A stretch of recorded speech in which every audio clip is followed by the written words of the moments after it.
దేవుని యొక్క అతి ఘనమైన నామమునకు స్తోత్రం కలుగునుగాక.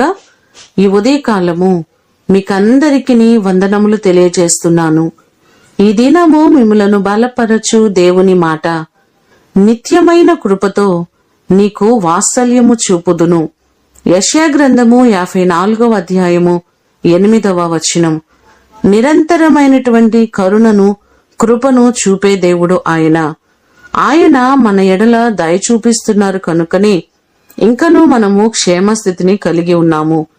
యోవేలు గ్రంథము 2వ అధ్యాయము 13వ వచనాన్ని చూస్తే, మీ దేవుడైన యెహోవా కరుణా వాత్సల్యములు గలవాడును, శాంతమూర్తియు, అత్యంత కృపగలవాడునయుండి తాను చేయనుద్దేశించిన కీడును చేయక పశ్చాత్తాపపడును అనే మాటలు మనకు కనబడుతున్నాయి.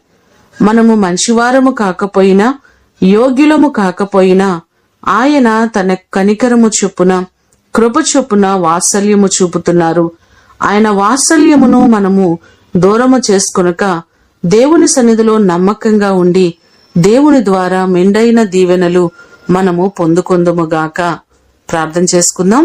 మహాగణుడా, మహోన్నతుడా, మీ ప్రశస్తమైన పాదములకు వందనాలు, స్తోత్రాలు. నిత్యమైన కృపతో మాకు వాత్సల్యమును చూపుతానని ఈ దినము వాగ్దానం చేస్తున్నారు.